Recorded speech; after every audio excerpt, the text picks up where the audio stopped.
Disclaimer. If this video gets more than 2 likes, I will do a part 2. And that means more than 2 likes. And another disclaimer. This is a horrific audiobook, and this is an audiobook. It's based off of the hit show Squid Game, but child's, or at least it's based off of that. The voice is AI, remember that, and this is an audiobook you can use to fall asleep. It's going to be 18 minutes long, and, well, good night. And also, let the games begin. Children of the Protocol. Chapter 1, The Arrival. Softly, as if whispered through static, this is not a game. This is proof. The corridor smelled like rusted coins and melted rubber. Lena stood still at the steel threshold, her eyes squinting into the white halogen fog bleeding from the ceiling. Her socks, once pink and stitched with cartoon foxes, now clung damp around her ankles. She hadn't spoken in over an hour, not since the transport van stopped without warning and the masked adult ordered her out. Around her, other children stood in line.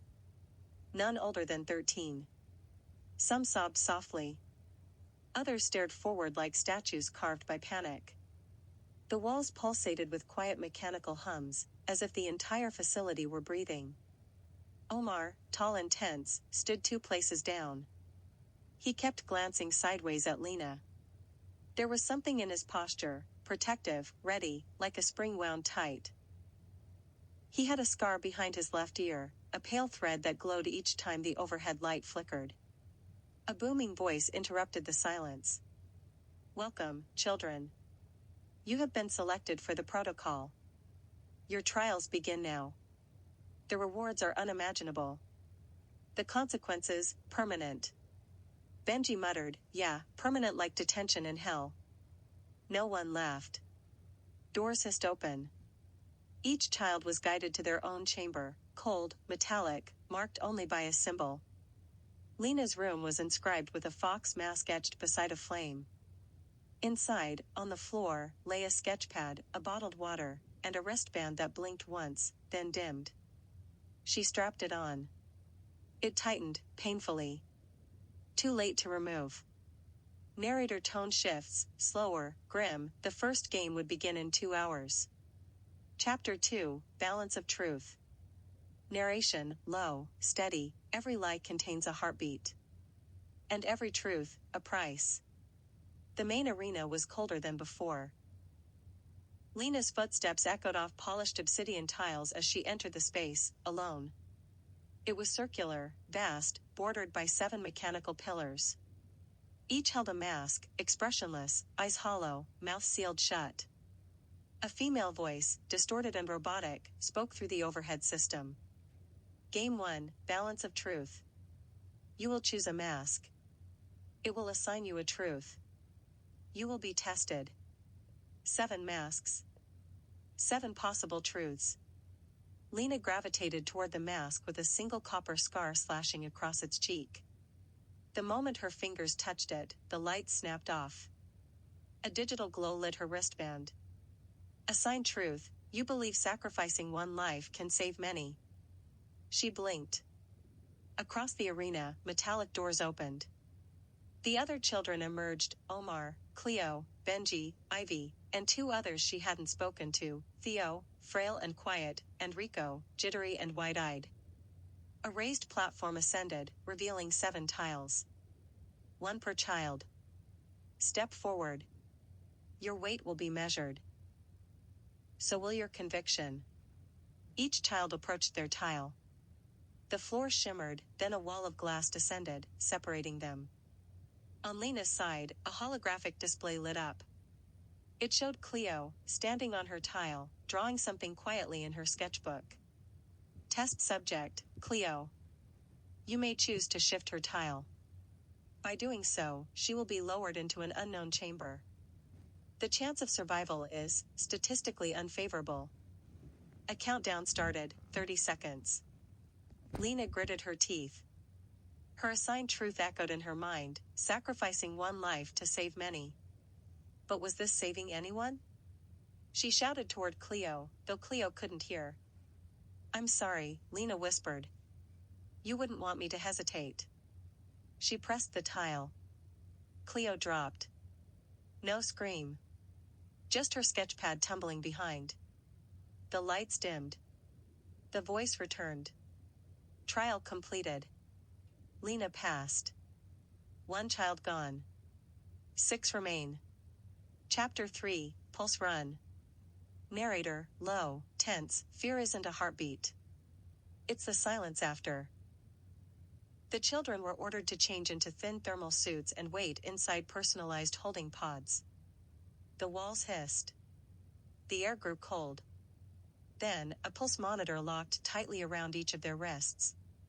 Lights flashed once. A siren wailed. Game 2, Pulse Run. Maintain heart rate under threshold. Navigate the trial tunnel. Emotional spikes will result in collapse. Benji muttered, so it's hide and shell? I'm doomed. The tunnel opened.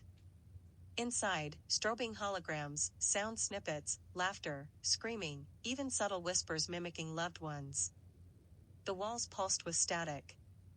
Floor pressure changed with each breath. Lena moved slowly. Her pulse spiked as she saw a projected memory, her brother crying in their old bunk bed. He begged her not to sign up. Her wrist monitor flickered yellow. She inhaled deeply, counted backwards. 10, 9. Across the tunnel, Theo stumbled, gasping. He clutched his chest. Then, silence. His screen flashed red. The ceiling above him cracked open, and he was gone. No scream. No goodbye. Chapter 4, The Weighted Choice. Narrator, hushed, heavy, nothing weighs more than trust. The remaining 6 children awoke strapped into floating seats above a vast pit.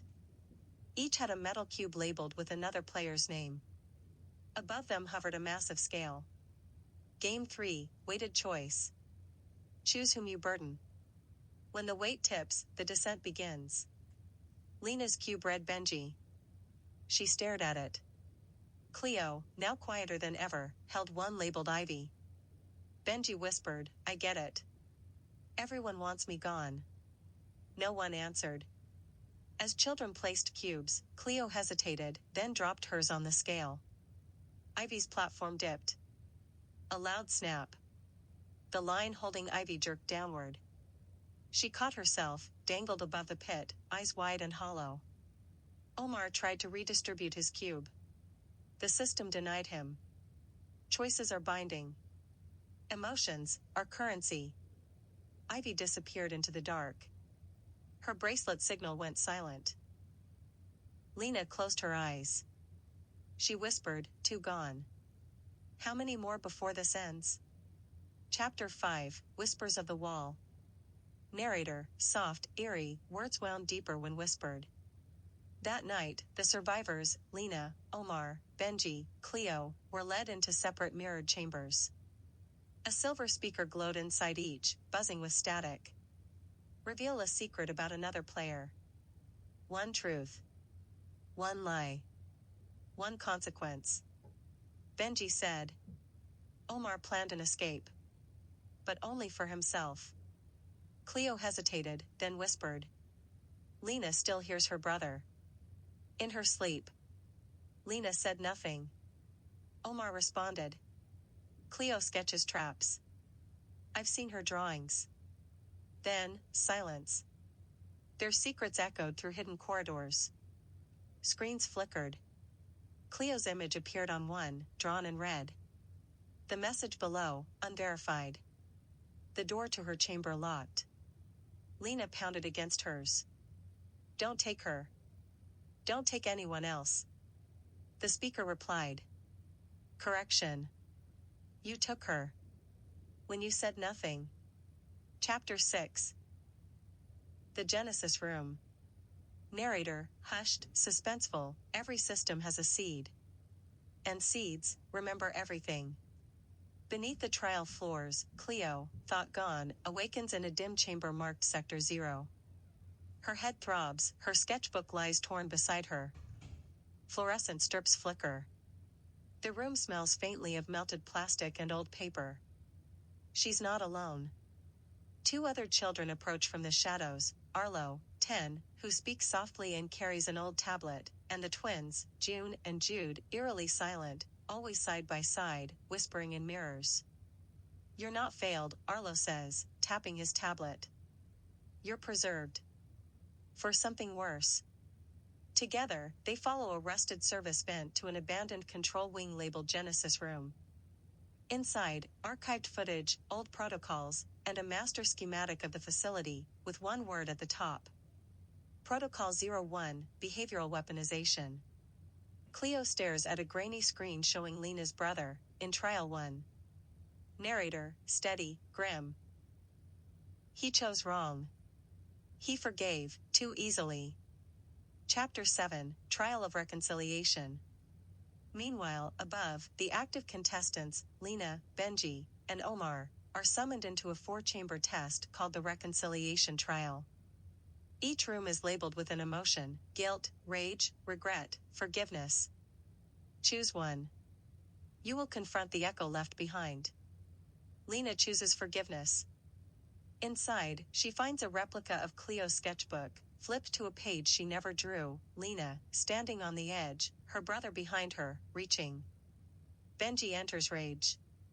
The room plays a loop of Ivy's fall. Her face twisted in betrayal. He punches the glass. It doesn't crack. A recording plays. You did this. Not once. But twice. Omar steps into regret. The room floods with images of every child taken. He kneels, whispering names he never learned. When the doors reopen, they walk out changed. Lena carries the sketchbook. Benji doesn't speak. Omar stares skyward, searching for something that isn't there. Chapter 8. The Breach. Narrator, voice grows urgent. Every protocol has a flaw. Every child becomes its ghost. Down in Sector 0, Cleo deciphers a forgotten message buried in a looping system alert. If code mirror fails, initiate Truthgate. Arlo patches into a relay and broadcasts a distorted message to the upper floors. We are still here. The trial is broken. Help us tear it down. Lena hears it faintly through her wristband. She drops her sketchbook and begins decoding the floor tiles. Benji, watching, joins her silently. Omar grabs a steel pipe. The final game looms. But first, they must find the Truthgate. And face whatever's guarding it. Chapter 9, Truthgate. Narration, urgent, rising tension, truth isn't revealed. It's torn from silence. The signal from Sector 0 fractures the compound's network. For the first time since they arrived, alarms shriek in unpredictable rhythms. Lights sputter overhead. Surveillance drones float aimlessly. Lena, armed with Cleo's sketchbook and decoded floor tiles, finds an entry hatch beneath the arena's central platform. Benji follows, clutching a crowbar. Omar lingers behind to check for guards. The trio descends together. Below lies Truthgate, a stone-lined corridor of mirrored panels reflecting distorted versions of the children. Their faces are older. Bitter. Some bleed. Some smile. A final message flashes on their wristbands. Trial 07, know thyself. You will face the version of you this system created. Win or remain. From the mirror step replicas, uncanny doubles trained in combat, manipulation, cruelty. Each child is forced to battle their mirror self. Benji's clone throws sabotage tools at him, mocking his every betrayal. Benji hesitates, then tackles him into a collapsing panel. Omar's replica wears his foster brother's voice, whispering, "They always leave you." Omar breaks his own wristband to shut it off. Lena's double holds a photo of her brother, burned at the edges. She refuses to fight, instead she draws a new picture across the panel, her, Cleo, and Arlo, together. The mirror crumbles. The gate opens. Chapter 10, The Collapse. Sector 0 begins to flood. Arlo, Cleo, and the twins initiate the final breach, tearing open maintenance channels and broadcasting footage to every public node they can find. Screens across cities blink alive. Parents, journalists, officials see what the children endured. Inside the trial compound, walls buckle. Drones crash. A recording loops. Protocol integrity compromised. Deletion sequence initiated. Lena, Benji, and Omar sprint through the echo chamber. Behind them, platforms explode. The main vault begins to descend into fire. As they reach the surface, Cleo stands waiting. Scarred. Smiling faintly. Together, they climb onto the emergency lift. But the twins remain below. June speaks aloud for the first time. We were never meant to escape. The lift rises. The compound burns. Chapter 11, Ashes and Light. Narration, soft, reflective, survival is not the end. It's the beginning of memory. 1 year later. Lena speaks before a global tribunal. She doesn't cry. She reads passages from Cleo's final sketchbook, now published, lining walls of memorials. Benji writes a memoir titled Ashes and Sand. It's raw. Brutal. Honest. Cleo leads art therapy for children in recovery, painting shadows and shapes that others can't find the words for. Omar travels, finding families torn by the trials. Rebuilding trust where trust was weaponized. As for the protocol? Disbanded. Outlawed. Investigated. But in a quiet alleyway in an unknown city, a screen flickers to life. A squid-shaped mask appears. The voice whispers. Version 2, initializing. Fade to black. Bonus epilogue, the Museum of Quiet. Narrator, gentle, measured, some histories aren't remembered. They're buried. But the children, they kept digging. On the edge of a city once known for surveillance and silence, a small museum opens its doors. No fanfare. No ribbon cutting. Just a plaque carved from repurposed steel. For those who played without knowing the rules. Inside, the walls are lined with recovered artifacts. Lena's trial boots, scuffed and brittle.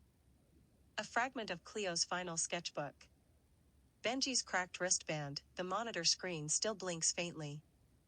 A video plays in the center exhibit, children laughing on a playground. Then fading into monochrome stills of the protocol arenas. The silence between these clips speaks louder than any commentary. Visitors walk quietly. Some cry. Some stare for hours. In the final chamber, a painted mural dominates the wall, Cleo's latest work. It shows 1,000 hands reaching up from fractured tiles, grasping not for escape, but for each other. Narrator, slow, reflective, the protocol is gone. The pain remains. But the story is now theirs. Told not with trials, but with truths. As dusk falls, a group of survivors gather outside the museum. Lena reads names etched into stone. Omar places a drawing beneath the plaque. Benji lights a candle. No squid mask. No voice from overhead. Just wind. And memory. Fade to quiet. The trial is over.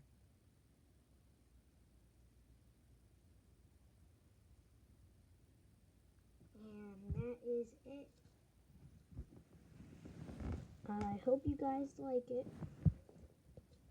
It was obviously, it wasn't as cool as I thought it would be. But remember, if this gets more than 2 likes, I will do a part 2. Excuse me. Excuse me. But yeah. If I make a part 2, I will use a playlist, and this video ended up being about 20 minutes long. So yeah, I hope you guys liked it. Hopefully I can make a part 2, but that's your decision. And let's try to get to 100 subscribers by the end of the month. Anyways, bye!